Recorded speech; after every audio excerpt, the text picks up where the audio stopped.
दादा सुंदरानी जी, आप पहली बार सुन, इम्प्लीमेंट जब होता है वो गड़बड़ हो जाता है। अब सरकार का कितना अच्छा अभियान है, स्वच्छता अभियान, लोगों के यहाँ शौचालय बना रही है, पैसा दे रही है। हमारे भैया हैं, बाबू हैं उसमें नगर पंचायत में, तो उनको एक टार्च दे दिया है सरकार ने, और उनको सवेरे जाना पड़ता है, कोई खेतों में शौच के लिए तो नहीं जा रहा है, और फिर उसकी लिस्ट बनाते हैं और सरकार को देते हैं कि भाई इनके यहाँ शौचालय नहीं, इनको शौचालय दे दो, उनको शौचालय मिल जाता है। इसका दुष्परिणाम ये हुआ कि हमारे भैया को सब लोग शौचालय वाले पंडित जी कहने लगे। शौचालय वाले पंडित, अब एक तो पंडित जी, ऊपर से शौचालय वाले। तो सवाल ये है कि पुलिस को दे दिया गया ये काम कि कोई बाहर शौच के लिए ना जाए। काम तो बढ़िया था, लेकिन पुलिस इंप्लीमेंट करेगी तो वो अपने ढंग से करेगी। पुलिस सब जगह की एक ही जैसी होती है। एक जुम्मन चाचा हैं, हमारे पड़ोस में रहते हैं, वो अपने खेत में गए होंगे सुबह लोटा लेके, उनको पुलिस ने पकड़ लिया। जब पकड़ लिया तो उनका लड़का हमारे पास आया, बोला अंकल जी हमारे पिताजी को पुलिस ने पकड़ लिया, छुड़ा दो चल के। तो हमने कहा चलो, हम चूंकि प्रेस में है तो पुलिस हमारी बात थोड़ा मान लेती है, तो हम गए उनको छुड़वाने के लिए। अब देखिए क्या हुआ, मजा लीजिएगा। मैंने पूछा चचा बताओ थाने कैसे आए। देखिए विषय कोई खराब नहीं होता अगर बात कहने का तरीका हो। मैंने पूछा चचा बताओ थाने कैसे आए, मैंने पूछा चचा बताओ थाने कैसे आए। हवालात से जुम्मन चाचा बड़ी जोर चिल्लाए, हवालात से जुम्मन चाचा बड़ी जोर चिल्लाए। गवर्नमेंट, अब देखिएगा शब्दों का मजा लीजिएगा, हवालात से जुम्मन चाचा बड़ी जोर चिल्लाए। गवर्नमेंट हो गई हमारी बहरी गूंगी अंधी, गवर्नमेंट हो गई हमारी बहरी गूंगी अंधी। भोजन के विलोम पर बोलो ये कैसी पाबंदी। गवर्नमेंट हो गई हमारी बहरी गूंगी अंधी, भोजन के विलोम पर बोलो ये कैसी पाबंदी। खाया अपना खेत हमारा। अब बताइए इसमें कोई जुर्म वाली बात है? और पुलिस पकड़ के ले गई। खाया अपना खेत हमारा और स्वयं का लोटा। कोई चीज थाने के लायक नहीं। खाया अपना खेत हमारा और स्वयं का लोटा। सुबह सुबह जैसे ही पहुंचा था मैं बांध लगोटा, 4 सिपाही सहित दरोगा जी ने छापा मारा। 4 सिपाही सहित दरोगा जी ने, और देखिएगा व्यंग आ रहा है रांची से अच्छे ढंग से, तो इस बात को कोई समझ नहीं सकता। सुनिएगा, खाया अपना खेत हमारा और स्वयं का लोटा। सुबह सुबह जैसे ही पहुंचा था मैं बांध लंगोटा, 4 सिपाही सहित दरोगा जी ने छापा मारा। नीरव मोदी वाला गुस्सा मुझ पर खूब उतारा। कहां से जोड़ा यार। यहां निपटना जुर्म हो गया, जुर्म नहीं खाने में। इस सरकार का कहना है कि खाओ चाहे जितना, लेकिन रुको नहीं, खाओ और निकल लो।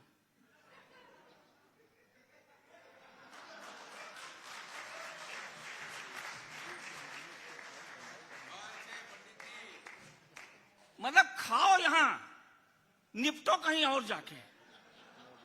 यहां निपटना जुर्म हो गया, जुर्म नहीं खाने में। यहां निपटना जुर्म हो गया, जुर्म नहीं खाने में। आधा काम खेत में निपटा था, आधा थाने में।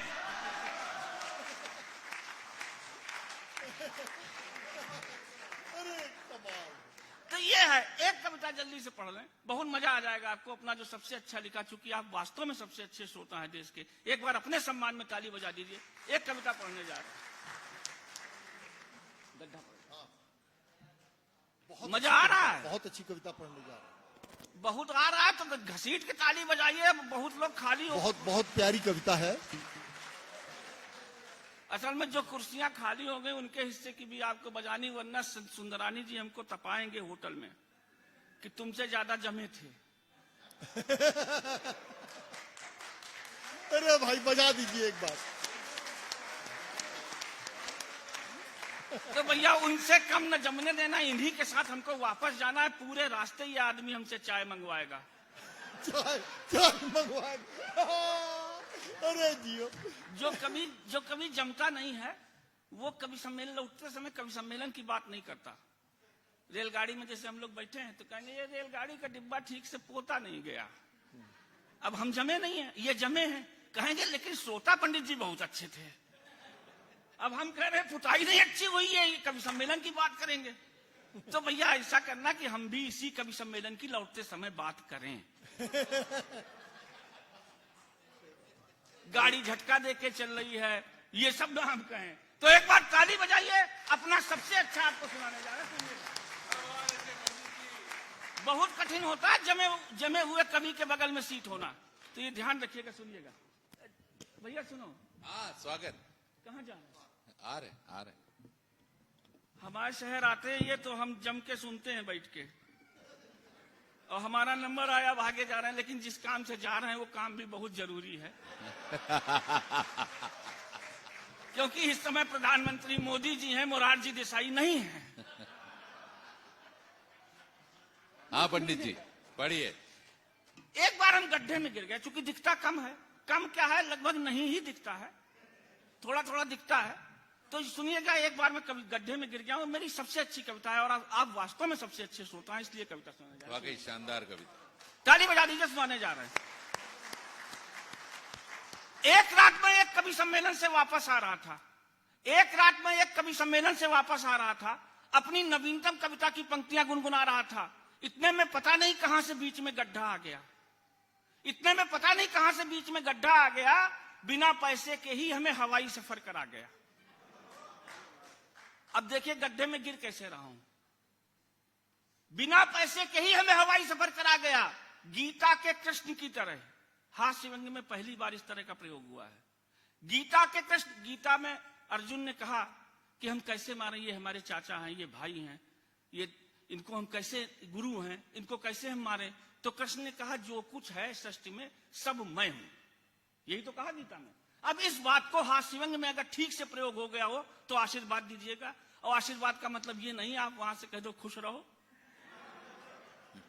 कवि सम्मेलन में आशीर्वाद का मतलब ताली होता है। सुनिएगा आदरणीय, गीता के कृष्ण की तरह गड्ढे में मैं गिर रहा हूं। गीता, अब तरीके से बात है, गीता के कृष्ण की तरह पायलट भी मैं, गड्ढे में गिर रहा हूं।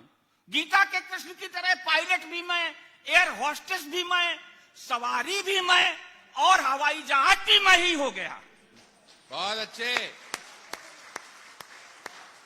गीता के कृष्ण की तरह पायलट भी मैं, एयर होस्टेस भी मैं, सवारी भी मैं, और हवाई जहाज भी मैं ही हो गया। चंद सेकंड की उड़ान के बाद 50 फीट नीचे लैंड हो गया। इतनी अच्छा जबरदस्त पावर ब्रेक शायद ही किसी ने मारी हो जितनी मुझसे मर गई। खटाक से गिरे जाके, इससे तेज पावर ब्रेक क्या हो सकती है? इतनी जबरदस्त पावर ब्रेक शायद ही किसी ने मारी हो जितनी मुझसे मर गई। हाय रे मेरी कमजोर आंखें, आज फिर अपना काम कर गई। मैं जनता की तरह चिल्लाता रहा। व्यंग पकड़िएगा, गड्ढे में मैं गिर गया हूं, रात का 2 बजा है, और व्यंग पकड़िएगा, आपसे बढ़िया कोई श्रोता नहीं। सुनिएगा दादा, मैं जनता की तरह, मैं गड्ढे में पड़ा हूं, मैं जनता की तरह चिल्लाता रहा, लोग संसद की तरह सोते रहे। वाह। मैं जनता की तरह चिल्लाता रहा, लोग संसद की तरह सोते रहे। कभी हम स्ट्रीट लाइट पे, कभी अपनी आंखों पे रोते रहे। जीवन में पहली बार मोबाइल सही वक्त पर काम आया। मैंने सहायता के लिए पुलिस स्टेशन का नंबर मिलाया। वाह। जेब में मोबाइल पड़ा था, रात के 2 बजे थे, गड्ढे में गिर गए थे, तो कौन बचाएगा? पुलिस को हमने फोन कर दिया। अब कविता शुरू हो रही है, अब मजा लीजिए कविता में। बढ़िया, शानदार कविता। पुलिस का एटीट्यूड क्या है आम आदमी के प्रति हमारे उत्तर प्रदेश में। झारखंड का आप जानो, मैच कर लेना, ऐसे ही निकलेगा वैसे। सुनिएगा, मैंने सहायता के लिए, रात का 2 बजा, पुलिस का नंबर मिलाया, गड्ढे में पड़ा हूं। मैंने सहायता के लिए पुलिस स्टेशन का नंबर मिलाया। उधर से नींद में पुलिस वाला बोला, कौन है बे? सीधे बे कहा तो उसने बे भी नहीं था।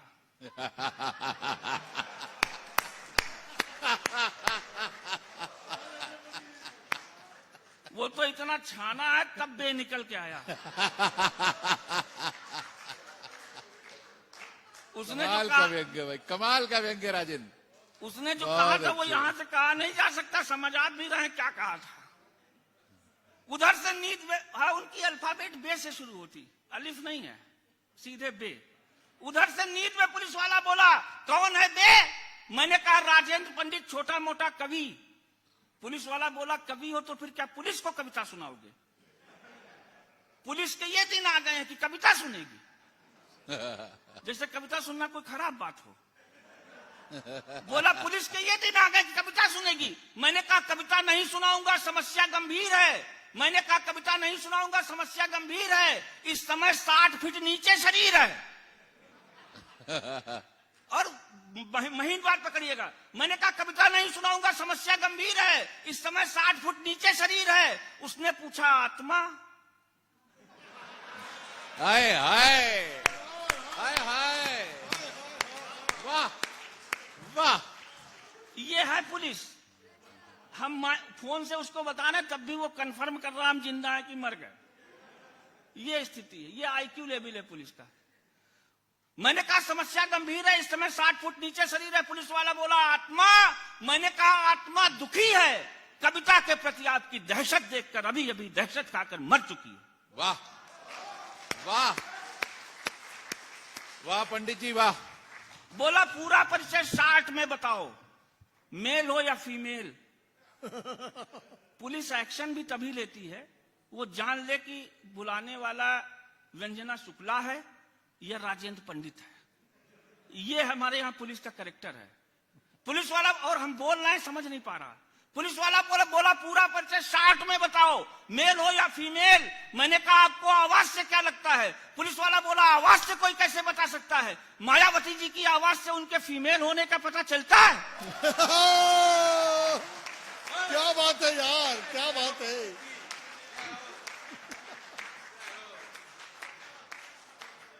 मैंने कहा आपको आवाज से क्या लगता है? पुलिस वाला बोला आवाज से कोई कैसे बता सकता है? मायावती जी की आवाज से उनके फीमेल होने का पता चलता है। मैंने कहा मजाक मत करो, जल्दी आओ, मैं गड्ढे में गिर गया हूं, ऊपर उठाओ। पुलिस वाला बोला आपकी आवाज ही नहीं आ रही है।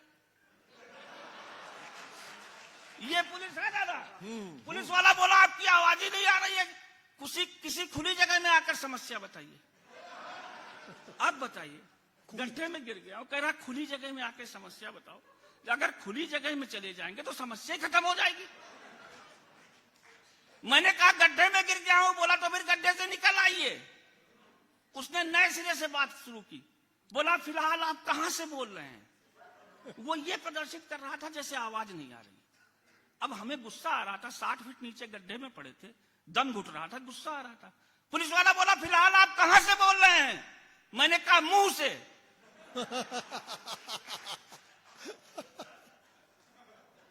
व्यंग संभालिएगा साहब, आने वाला दादा सुनिएगा। अरे क्या बात है यार, off beat off beat. Police वाला बोला फिलहाल आप कहां से बोल रहे हैं? मैंने कहा मुंह से। बोला मुंह कहां है? मैंने कहा गड्ढे में। पुलिस वाला बोला आप कहां से बोल रहे हैं? मैंने कहा मुंह से। बोला मुंह कहां है? मैंने कहा गड्ढे में। उसने पूछा गड्ढा? मैंने कहा महात्मा गांधी मार्ग में। अरे हाय हाय हाय हाय हाय हाय हाय, कविता मुड़ी अब यहाँ से। क्या बात है यार, क्या बात है। उसने पूछा गड्ढा? मैंने कहा महात्मा गांधी मार्ग में। बोला तो फिर गड्ढे से निकल आइए, बाहर आकर समस्या बताइए। बार बार कह रहा गड्ढे से निकल आइए, बाहर आकर समस्या बताइए। हम समझ गए कि ये गड्ढे को छोटा समझ रहा है। असल में हमारे यहाँ यूपी में 8वीं पास भर्ती हो जाते हैं, फिर जनता को भरता बनाते हैं। तो उस पुलिस को हम समझा रहे हैं गड्ढा छोटा नहीं बड़ा है। देखिए वो 8वीं पास पुलिस वाले को कैसे बताएं। बार बार कह रहे हैं गड्ढे में गिर गए, कह रहा गड्ढे से निकल आइए। अब उसको बता रहे हैं गड्ढा छोटा नहीं बड़ा है, निकल नहीं पाएंगे। कैसे बता रहे हैं? बोला गड्ढे से निकल आइए, बाहर आकर समस्या बताइए। मैंने कहा गड्ढा नहीं, गड्ढा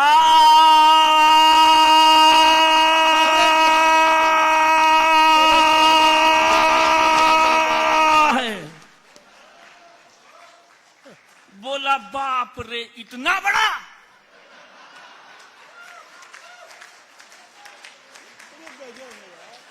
गजब है राजेंद्र, गजब है। अब उसकी समझ में आया कि गड्ढा बड़ा है।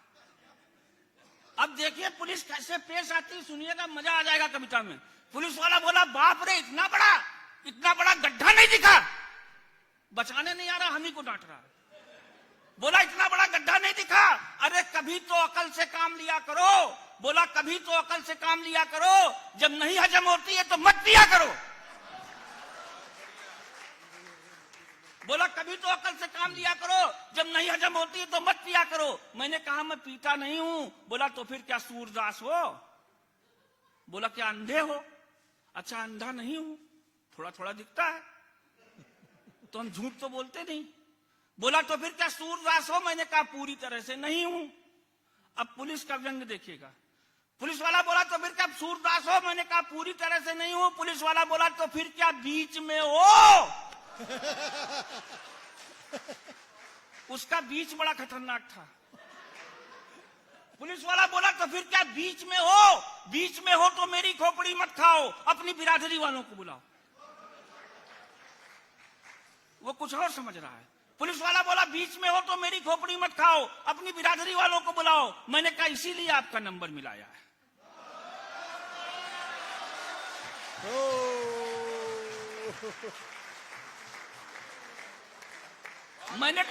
मैंने कहा इसीलिए आपका नंबर मिलाया है, क्योंकि मुसीबत में भाई ही भाई के काम आया है। मैंने कहा मैंने सुना है कानून के हाथ लंबे होते हैं। बात कहता जा रहा हूं, आनंद भी लीजिए और व्यंग भी पकड़िए। सुनिएगा दादा, मैंने पुलिस वाले से कहा, मैंने कहा कानून के हाथ लंबे होते हैं, कृपा करके उन हाथों को इस गड्ढे में लटकाओ। बचपन से सुनते चले आ रहे हैं, आप भी सुनते होंगे, कानून के हाथ लंबे होते हैं। सुनते हैं कि नहीं आप लोग? कानून के हाथ लंबे होते, गड्ढे में गिर गए थे, लंबी चीज चाहिए थी। लॉजिक है बात में। मैंने कहा मैंने सुना है कानून के हाथ लंबे होते हैं, कृपा करके उन हाथों को इस गड्ढे में लटकाओ। कृपा करके उन हाथों को इस गड्ढे में लटकाओ, मुझे ऊपर उठाओ। पुलिस वाला बोला आपकी आवाज ही नहीं आ रही है। व्यंग संभालिएगा। मैंने कहा उन हाथों को इस गड्ढे में लटकाओ। पुलिस वाला बोला आपकी आवाज ही नहीं आ रही है। मैंने कहा उन हाथों को इस गड्ढे में लटकाओ, मुझे ऊपर उठाओ, मुझे ऊपर उठाओ। पुलिस वाला बोला आपकी आवाज ही नहीं आ रही है। नेटवर्क की प्रॉब्लम के कारण कानून तक आपकी बात नहीं पहुंच पा रही। क्या बात है यार, क्या बात है। अरे नेटवर्क का जवाब नहीं है, क्या बात है, क्या बात। ये जो नेटवर्क है, जो पुलिस चौकी से शुरू होके और कोर्ट तक, कचहरी तक जाता है, ये आम आदमी की बात को कानून तक नहीं पहुंचने देता। ये कहने का प्रयास है। ताली बजाइए, हम आगे बढ़ें। बोला नेटवर्क की प्रॉब्लम के कारण आपकी आवाज कानून तक नहीं पहुंच पा रही है। जिंदा रहना तो सवेरे थाने चले आना। इतना कह के उसने फोन रख दिया। मैंने सोचा अब कौन बचाएगा, उसने फोन रख दिया। अब हम सोच रहे हैं कि उसने फोन रख दिया, बचाएगा कौन, इस मुसीबत में कौन काम आएगा। मैंने पत्नी का नंबर मिलाया। नहीं, गलत कह रहे हो आप, पत्नी तो खैर बचा भी लेगी, क्योंकि जहां तक हमें जानकारी है कि उसकी आय का एकमात्र स्रोत हम ही हैं। जहां तक हमें जानकारी है, भ्रम में नहीं। अच्छा, जहां तक जानकारी है। आप कह रहे हो कवि को मिला देते, कवि को अगर मिला देते तो वो बिल्कुल ना बचाने आता। वो जाता 2 ट्रक मिट्टी लेता। ऊपर कवियों में बड़ी बड़ी प्रतिस्पर्धा होती है। हम यहाँ जम रहे हैं, पीछे छाती पर सांप लौट रहे हैं लोगों। अरे बाप रे बाप। कभी तो बचाने नहीं आता, वो तो सीधे मिट्टी डाल देता, खत्म, एक तो कम हुआ। पत्नी बचाने आएगी, क्योंकि उसकी आमदनी का जरिया। अभी यहां जाएंगे, लिफाफा उन्हें दे देंगे। मैंने कहा, मैंने पत्नी का नंबर मिलाया। नंबर मिलाते ही फोन, मैंने कहा इस मुसीबत में कौन काम आएगा। मैंने पत्नी का नंबर लगाया। नंबर मिलाते ही फोन ने बताया इस रूट की सभी लाइनें व्यस्त हैं, कृपया थोड़ी देर बाद डायल करें। अंग्रेजी में उसने कहा प्लीज ट्राई लेटर। अंग्रेजी हमारी कमजोर है, जो कमजोरी है बता देनी चाहिए, छिपाते नहीं, इन लोगों की तरह झूठ नहीं बोलते। अंग्रेजी हमारी कमजोर है। उसने कहा प्लीज ट्राई लेटर। हमने कहा हाथ में मोबाइल है और कह रहा लेटर ट्राई करो।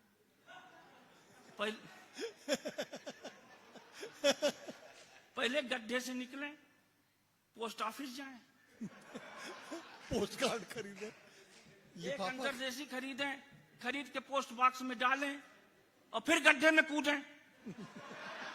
तब तो कोई बचाने है।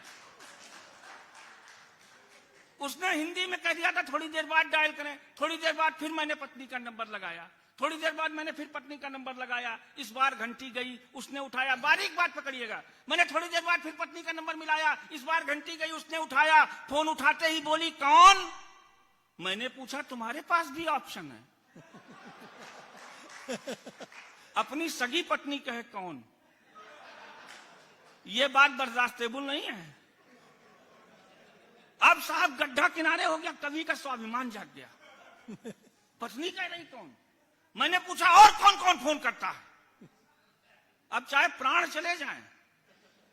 मैंने पूछा और कौन कौन फोन करता है? पत्नी बोली क्या बक रहे हो? मैंने कहा इस समय मैं बलि का बकरा हूं, 50 फीट नीचे पड़ा हूं। पत्नी बोली मतलब? मैंने कहा मोटा मोटा ये समझ लो कि पैरों के नीचे से जमीन खिसकी है।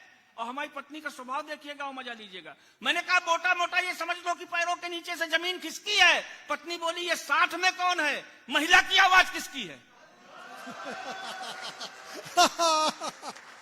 हमारी तो जान निकल रही है। उसको शक है कि कोई महिला। अच्छा 50 फीट नीचे अच्छे अच्छों की आवाज बदल जाएगी, हमारी भी बदल गई थी। बोली महिला की आवाज किसकी? मैंने कहा महिला वहिला कोई नहीं, मेरा ही स्वर बिगड़ा है। तुम्हारा सुहाग गड्ढे में गिरा पड़ा है, तुम्हारा सुहाग गड्ढे में गिरा पड़ा है। पत्नी बोली और गिर गए? और गिर गए। अरे क्या बात है भाई, क्या बात है, क्या बात है। जैसे हम पहले से गिरे हुए थे। पत्नी बोली और गिर गए? मैंने कहा मजाक मत करो, मैं बहुत बुरा फंसा हूं। पत्नी बोली फंसे आप कहां है, फंसी तो मैं हूं। काश किसी अच्छी आंखों वाले से शादी हो जाती। उस दिन उसका दर्द खुल के सामने आया।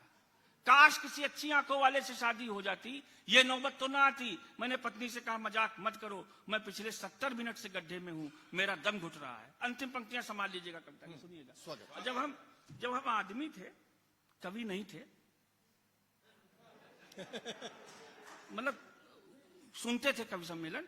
कभी आदमी नहीं होता, ये भ्रम में न रहिए। 84 लाख योनियां हमारे सनातन धर्म में बताई गई है। ये एक प्रेतात्मा टाइप की भटकी हुई योनि है। ये आदमी जैसा दिखता है, एक्चुअली ये आदमी है नहीं। ये न सोता है और न सोने देता है किसी को। कहने जब वो रोटी बाढ़ के पानी से भीग गई तब 4 पंक्तियां।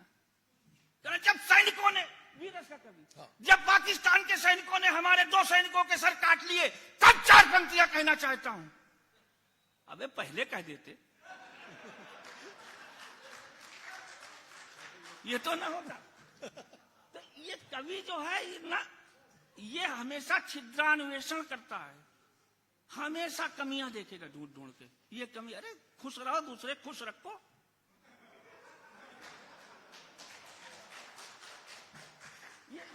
कभी सुनिएगा। अंतिम पंक्तियां देखिए। मैंने कहा मजाक मत करो, मैं अंतिम पंक्तियां सुन लीजिएगा। इस कविता की सबसे महत्वपूर्ण पंक्तियां, इसी की वजह से कविता लिखी। अब आप कह सकते थे कि जब इसी की वजह से कविता लिखी तो 2 घंटे से क्यों मेरे प्राण पी रहे हो? यही पंक्तियां सुना देते। सुनिएगा। मैंने कहा अंतिम पंक्तियां सुन लीजिएगा, कविता का हेतु। मैंने कहा मजाक मत करो, मैं पिछले 70 मिनट से गड्ढे में हूं। मैंने कहा मजाक मत करो, मैं पिछले 70 मिनट से गड्ढे में हूं, मेरा दम घुट रहा है। पत्नी बोली 70 मिनट में ही तुम्हारा ये हाल है, देश तो 70 साल से गड्ढे में है। हाय हाय हाय हाय हाय हाय, जोरदार तालियां मित्रों। क्या बात है, क्या बात है, क्या बात है, क्या बात है। पत्नी बोली 70 मिनट में ही तुम्हारा ये हाल है, देश तो 70 साल से गड्ढे में है, फिर भी जिंदा है। कमाल, कमाल।